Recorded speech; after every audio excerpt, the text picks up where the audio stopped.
Vous vous sentez en pleine forme. Vous ne ressentez aucune douleur, aucun symptôme particulier. Et pourtant, quelque chose monte en silence dans vos artères. Sans bruit, sans alerte, sans prévenir. Vous ne le sentez pas, mais elle est bien là. Bonjour à tous, ici Rémi de Mes Conseils Santé.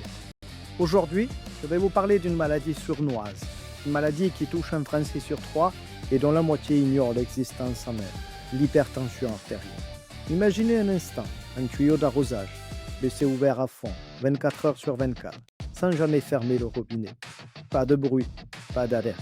Mais au bout d'un certain temps, les parois fatiguent, elles s'usent, elles se rigidifient. Et un jour, ça cède. Vos artères, c'est exactement pareil, sauf qu'à l'intérieur, c'est votre cœur qui force, vos reins qui s'épuisent, votre cerveau qui encaisse. Et ça, ce n'est pas une métaphore, c'est la réalité.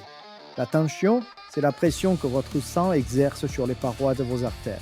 On la mesure avec 2 chiffres, la systolique, quand le cœur se contracte, la diastolique, quand il se relâche. Au-dessus de 14,9 au repos et mesuré 3 fois sur une semaine, vous êtes en hypertension. Pas de panique, mais il faut agir. Le vrai problème, c'est qu'elle ne fait pas mal. Pas de symptômes évidents, pas de fatigue marquée, pas de signes avant-coureurs. Vous pouvez avoir 16 sur 10 et vous sentir parfaitement en forme. Pendant ce temps, vos vaisseaux se durcissent, vos organes encaissent. Et un jour, sans crier gare, accident vasculaire cérébral, infarctus, insuffisance rénale. C'est pour cela qu'on l'appelle le tueur silencieux.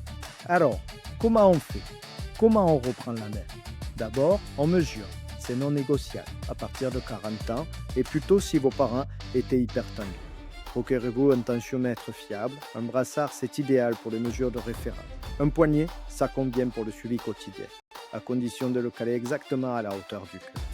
Et appliquez la règle des 3. 3 mesures le matin à 1 minute d'intervalle, 3 mesures le soir à 1 minute d'intervalle, pendant 7 jours d'affilée. Faites la moyenne. C'est cette moyenne qui compte, pas un pic isolé. Ensuite, on bouge. 30 minutes d'activité modérée par jour, 5 fois par semaine minimum. Marche rapide, vélo, natation, danse, tout est bon. L'important, c'est la régularité, pas l'intensité. Et ça pèse. 5 à 7 mm de mercure en moins, l'équivalent de médicaments antihypertenseurs légers. On mange aussi, mieux, le régime DASH. Beaucoup de fruits, beaucoup de légumes. 5 portions minimum par jour.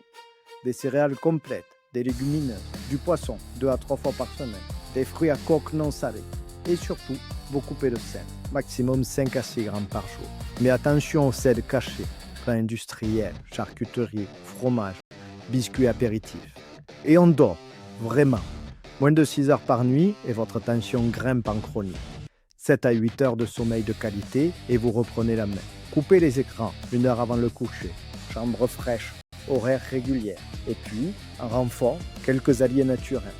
Le magnésium qui détend vos vaisseaux, le potassium qui contrebalance le sel, les oméga 3 qui fluidifient votre sang, l'aubépine, la plante du cœur. Toujours demandez conseil à votre officier pour la bonne chose et pour vérifier les interactions avec vos traitements. Voilà, vos artères ne sont pas des tuyaux figés, ce sont des canalisations vivantes qui répondent à ce que vous y mettez tous les jours. Chaque assiette compte, chaque nuit compte, chaque marche compte, chaque mesure compte. L'hypertension artérielle, ça gagne par millimètre, pas par révolution. Pour retrouver la liste des solutions dont nous avons parlé et lire notre dossier complet, rendez-vous sur notre site mesconseilssanté.fr. Attention, ce podcast est informatif. Il ne remplace en aucun cas une consultation médicale. En cas de mal-être profond ou de symptômes persistants, consultez impérativement votre médecin ou votre pharmacien.